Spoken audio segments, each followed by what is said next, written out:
स्वागत है आपका हमारे चैनल योगा एजुकेशन इंडिया में। विद्यार्थियों, आज इस वीडियो के माध्यम से मैं आपको योग कुंडली उपनिषद में से मुख्य मुख्य पॉइंटों को बताने वाली हूँ। जैसा कि नाम से समझ सकते हैं, योग कुंडली उपनिषद। यह उपनिषद पूरी तरह से योग पर आधारित है। और यह किस उपनिषद से संबंध रखता है? तो यह कृष्ण यजुर्वेद से संबंध रखता है। इसमें 3 अध्याय हैं और मंत्र हैं 171। लेकिन विद्यार्थियों, हमें समझना कितना है यह देख लें। प्राणायाम सिद्धि के उपाय को समझना है, प्राणायाम के भेद, ब्रह्म प्राप्ति के उपाय को समझना है। तो प्रथम अध्याय में प्राणायाम आदि का वर्णन है, सेकंड अध्याय में खेचरी आदि का वर्णन है, विस्तृत वर्णन है, और थर्ड अध्याय में यानी तीसरे अध्याय में ब्रह्म प्राप्ति के उपाय आदि हैं।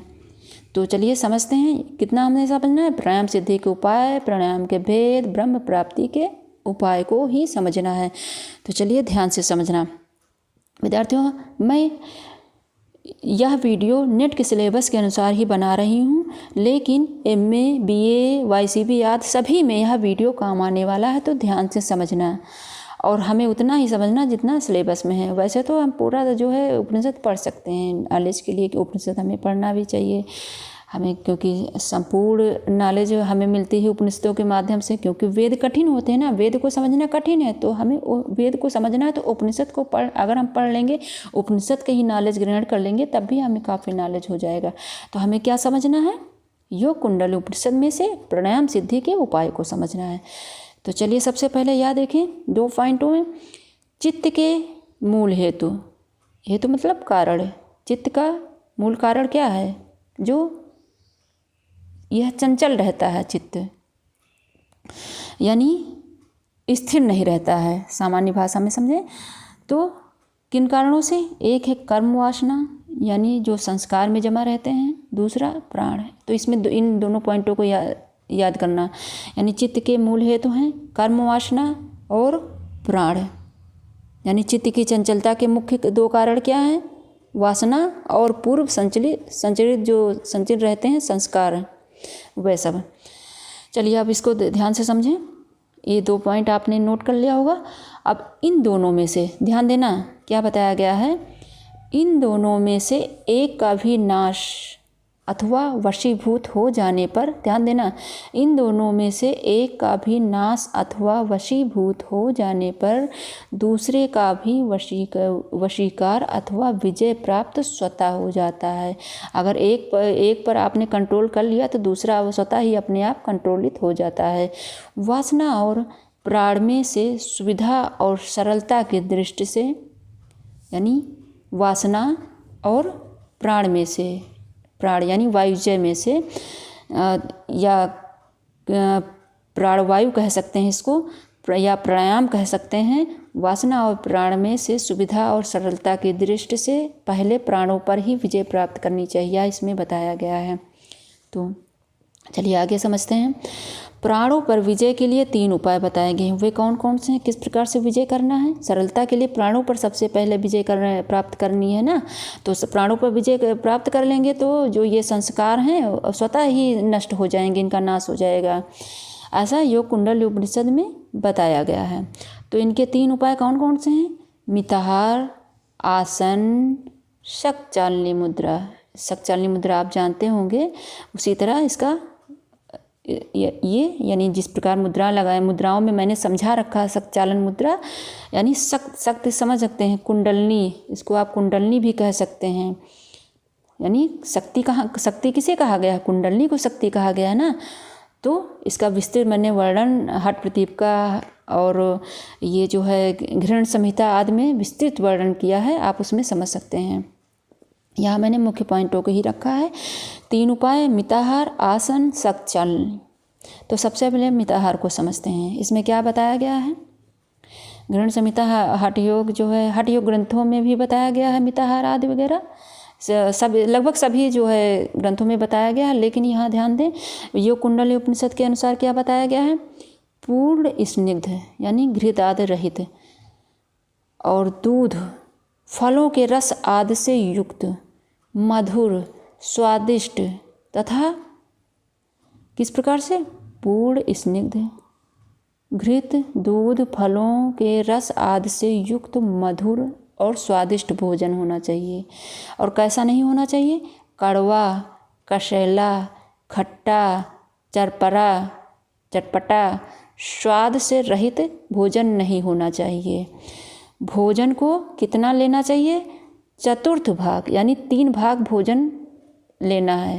यानी इस प्रकार समझ सकते हैं कि आधा जो है खाने से भरना है पेट को, और तिहारा भाग पानी से, और चौथाई भाग को फ्री कर देना है वायु आदि के संचरण के लिए। तो इसमें क्या बताया गया है? भोजन को पेट का चतुर्थ यानी 1/4 भाग खाली रखते हुए शिव के निमित्त भोजन ग्रहण करना है। यही मिताहार कहलाता है। इसमें यह बताया गया। अब आसन समझते हैं। आसन कितने प्रकार बताए गए हैं? सबसे पहले अर्थ देख लें। इसका अर्थ इसमें क्या बताया? सुखपूर्वक स्थिर बैठना। जैसे योग सूत्र में बताया गया, स्थिर पूर्वक कुछ देर तक बैठें बगैर हिले डुले, जो आपके लिए उपयुक्त हो वही आसन है। तो आसन इसमें कितने बताए गए हैं? 2।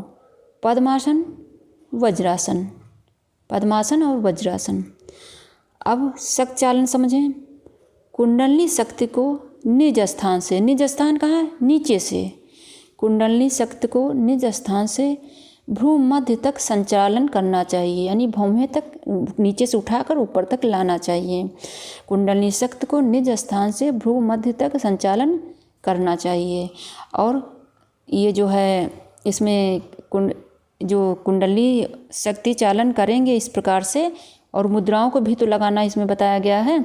यानी कि जो ये मुद्रा, शक्तिशाली मुद्रा किस प्रकार से करनी चाहिए, तो इसमें कपड़े का जो कपड़ा लेना रहता है, टंक हिलाना रहता है, उस पर लपेटना रहता है। तो जो है इसमें ये आप नोट कर लें, 4 अंगुल चौड़ा वो जो कपड़ा रहेगा, साफ स्वच्छ मुलायम, और 12 अंगुल लंबा होता है।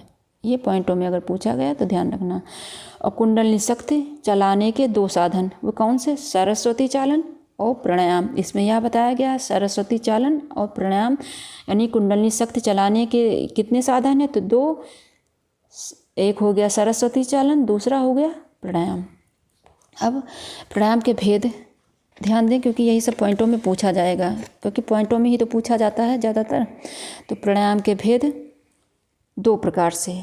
सहित अर्थात रेचक पूरक युक्त जो प्राणायाम किया जाता है, यानी कुंभक किया जाता है, उसे सहित कुंभक कहते हैं। उसे सहित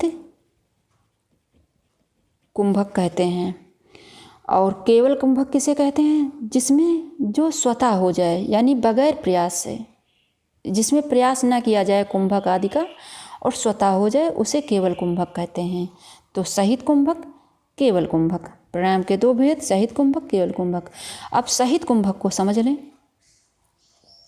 सहित कुंभक जब तक प्राणायाम की सिद्धि नहीं होती है तब तक सहित प्राणायाम का ही अभ्यास करना चाहिए, यानी सहित कुंभक का अभ्यास करना चाहिए।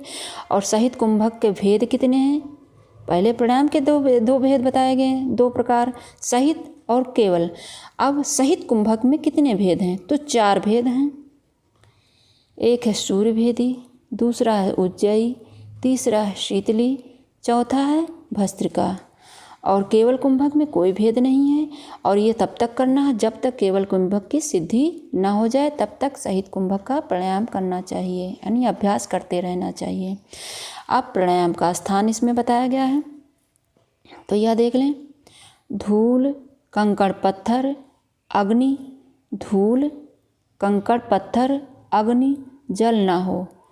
पवित्र, निर्जन, एकांत, यानी एकांतावस्था हो, पवित्र स्थान हो। धनुष प्रमाण, कितना बताया गया? धनुष प्रमाण, जैसे कि घृण संहिता और हठप्रदीप का आदि में बताया गया। 4.5 फीट लंबे चौड़े ऐसे स्थल पर जो अधिक ऊंचा नीचा ना हो, सुखदायक हो, शुभ आसन पर पद्मासन में बैठकर, किस आसन में बैठकर लगाने के लिए बताया गया? तो पद्मासन में बैठकर सरस्वती का चालन करके, यानी सूर्य, उज्जयी, शीतली, भस्त्रिका प्राणायाम करें। ये जो 4 प्रकार के प्राणायाम इसमें बताया गया, सूर्य भेदी, उज्जयी, शीतली, भस्त्रिका, उसका अभ्यास करें। तो स्थान हो गया, भेद आपने समझ लिया।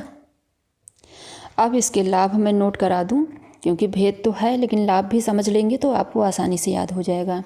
सूर्यभेदी के लाभ हैं वात रोग एवं कृत्रिमजन्य रोग नष्ट हो जाते हैं। सभी कृत्रिमजन्य रोग नष्ट हो जाते हैं सूर्यभेदी से। उज्जयी प्राणायाम से, यानी उज्जयी में सिद्धि प्राप्त हो जाएगी आपको। तो गले के रोग, कफ, नाड़ीगत, जलोदर, धातु दोष, सिर से में उत्पन्न ताप को यह हरता है और सभी रोग, यानी इस प्रकार के सभी रोग दूर करता है। देहस्थ अग्नि को दीप्त करता है यह उज्जयी प्राणायाम, यानी गले के रोग, कफ, नाड़ीगत, जलोदर, धातु दोष, सिर में उत्पन्न ताप को दूर हरता है और इन सभी प्रकार के रोग दूर करता है। देहस्थ अग्नि को दीप्त करता है। शीतली कुंभक से गुल्म, प्लीहा, उदर क्षय, वात पित्त, रक्त पित्त, तृषा, विषजन्य रोग नष्ट करता है।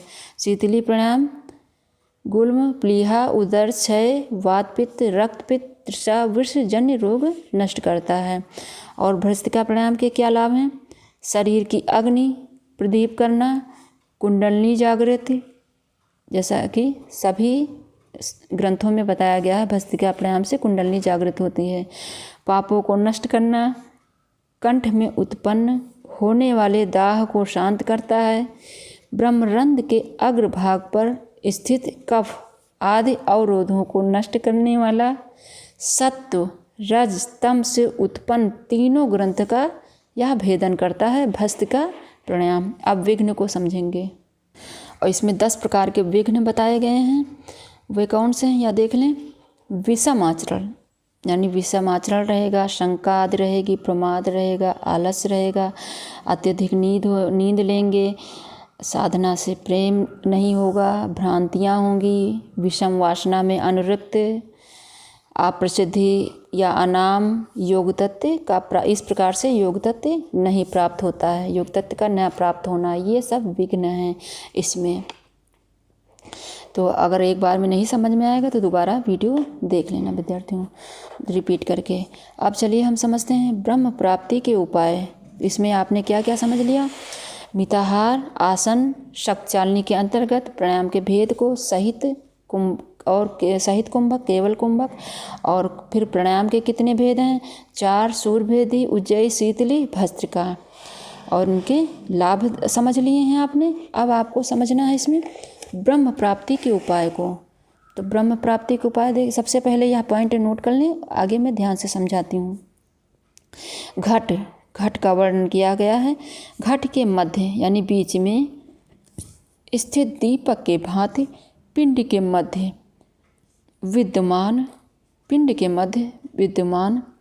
धूम रहित ज्योतिर्मय अंतःकरण को प्रकाशित करने वाला अंगुष्ठ मात्र कूटस्थ, इतना ध्यान रखना, यानी घट के मध्य स्थित, यानी हृदय में, समझें, हृदय में, दीपक के भांति पिंड के मध्य यानी हृदय में विद्यमान धूम रहित ज्योतिर्मय अंतःकरण को प्रकाशित करने वाला अंगुष्ठ मात्र कूटस्थ आत्मा का ध्यान करें। अगला हम पॉइंट समझेंगे। यह जीव, क्या बताया गया है योग कुंडल उपनिषद में? यह जीव परमात्मा से एकाकार होकर एक ऐसा अगाध और गंभीर रूप हो जाता है जो ना उसे प्रकाश कह सकते हैं, ना उसे अंधकार ही कह सकते हैं। यानी यह जीव जो है परमात्मा से एकाकार हो जाता है, यानी मिल जाता है, तो वह एक सा हो जाता है। फिर उसे ना आप प्रकाश कह सकते हैं, ना अंधकार कह सकते हैं। तब केवल सत स्वरूप, यानी रजतम नहीं, सत स्वरूप एक अव्यक्त तत्व ही शेष निर्धूम ज्योति अपने अंतःकरण में प्रकाशित होती रहती है। इसी स्वरूप में उस कूटस्थ अव्यय रूप का ध्यान करना चाहिए, ऐसा ही ध्यान करना चाहिए। अगले पॉइंट में बताया गया है कि आत्मा अपने मूल में विज्ञानमय होता है। आत्मा अपने मूल में विज्ञानमय होता है, पर देह में आकर यानी शरीर में आकर वह मायावश मायावश, जागृति, सुपना, सुषुप्ता। मायावश किस कारण से? आत्मा अपने मूल में विज्ञान में तो होता है, लेकिन शरीर में आकर माया के कारण जागृति, स्वप्न, सुषुप्ति अवस्थाओं को प्राप्त होकर विमोहित हो जाता है। तब उसके अपने विकारों को जानने की इच्छा उत्पन्न होती है। जब ऐसा हो जाता है तब उसके अपने विकारों को जानने की इच्छा उत्पन्न होती है कि वास्तव में वह कौन है और यह दोषमय संसार कहाँ से आ गया। उसके मन में क्वेश्चन बनता है, तो वह अपने आप को जानने की कोशिश करता है कि आखिर वह कौन है। तब फिर सुषुप्ति अवस्था में चिंतन करते हुए विचार का यानी ऐसे विचार का आभास करता रहता है। जब अपने आप को जानने का प्रयास करता रहता है तो सुषुप्ति अवस्था में चिंतन करते हुए विचार आभास करता रहता है। कैसे? जिस प्रकार फिर जब यह ऐसा करता रहता है सुषुप्ति अवस्था में, तो फिर क्या लाभ मिलता है, आप लाभ भी इसको समझ सकते हैं। जिस प्रकार रुई का ढेर जैसे आग से जलने लगता है, यानी आग मिलते ही वह जल उठता है, जल जाता है।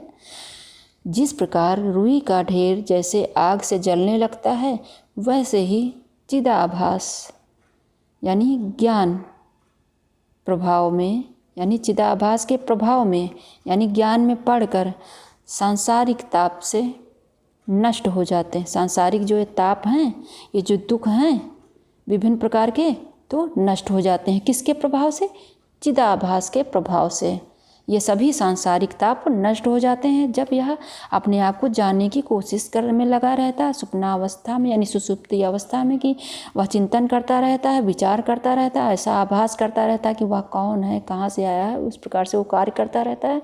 तब यह उत्पन्न होकर निकल कर आता है, यानी कि जिस प्रकार रुई का ढेर जैसे आग से जलने लगता है, वैसे ही चिदाभास के प्रभाव से यह सांसारिक दुख नष्ट हो जाता है, यानी तपित अज्ञान समाप्त हो जाता है इसके माध्यम से। इस प्रकार आगे समझें अगला पॉइंट। इस प्रकार सांसारिक ज्ञान मिटने पर यानी सांसारिक जो अज्ञान, इसको अज्ञानता ही कहेंगे तो, लेकिन सांसारिक ज्ञान हुआ ना, यही अज्ञानता हो गया। सांसारिक ज्ञान के मिटने पर शुद्ध आत्मा प्रकाशित हो जाती है। अब अगला पॉइंट यहाँ देख लें थोड़ा, इसको मैंने पॉइंटों में रखा है। शुद्ध आत्मा प्रकाशित हो जाती है और फिर मनोमय और विज्ञानमय दोनों मिल जाते हैं आपस में। मनोमय और विज्ञानमय से पूरी तरह से मिल जाने पर शाश्वत प्रकाश के समान आत्मा ही अंतर में प्रकाशित होता रहता है, यानी आत्मा ही प्रकाशित होना शुरू हो जाता है। और फिर जो आत्मज्ञानी ऐसी आत्मा का नित्य प्रति ध्यान करता है, जो प्रकाशित होता रहता है अंतःकरण में, ऐसा आत्मज्ञानी जो ज्ञानी हो जाता है ना, ऐसी स्थिति जब हो जाती है उसकी, तो जो आत्मज्ञानी ऐसी आत्मा का नित्य प्रति ध्यान करता रहता है, वह जीवन मुक्त ही है, वह जीवन मुक्ति ही है, वह धन्य है और कृत्य है।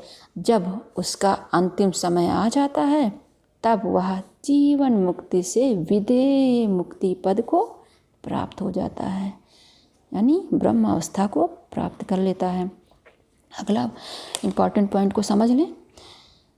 ऐसा ही उसका अंत कैसे? ऐसा ही जैसे हवा का चलना शब्द हो जाता है, जो शब्द स्पर्श, रस, गंध यानी तन्मात्राओं से रहित, पंचभूतों से परे, नित्य और अव्यय है, जो आदि और अंत में रहित है, जो महान और ध्रुव यानी अटल है, वही शुद्ध और अविकारी ब्रह्म अंत में शेष रहता है। यानी यह हो गया ब्रह्म प्राप्ति के उपाय। तो आपने अच्छे से समझ लिया होगा। अगर एक बार में ना समझ में आए दोबारा आप रिपीट करके देख लेना, बहुत आसान है, बस ध्यान से समझने की कोशिश करना। तो हमने इसमें योग कुंडली उपनिषद में प्राणायाम सिद्धि के उपाय, प्राणायाम के भेद, ब्रह्म प्राप्ति के उपाय को अच्छे से समझ लिया। और इसमें हमने ये जो लाभ आदि प्राणायामों के लाभ आदि स्थान विघ्न आदि को बताया है। इन सभी को भी ध्यान से समझ लेना, यानी इनका नोट्स भी तैयार कर लेना, तो आप और अच्छे से समझ पाएंगे और अच्छे से याद कर सकेंगे, कभी नहीं भूलेंगे। और अगर चैनल पर नए हैं तो सबसे पहले चैनल को सब्सक्राइब करना, बेल आइकन जरूर प्रेस करना, ताकि मैं जैसे वीडियो अपलोड करूँ आपको तुरंत नोटिफिकेशन प्राप्त हो सके। खुद देखना, दूसरे बच्चों को जरूर शेयर करना। धन्यवाद विद्यार्थियों।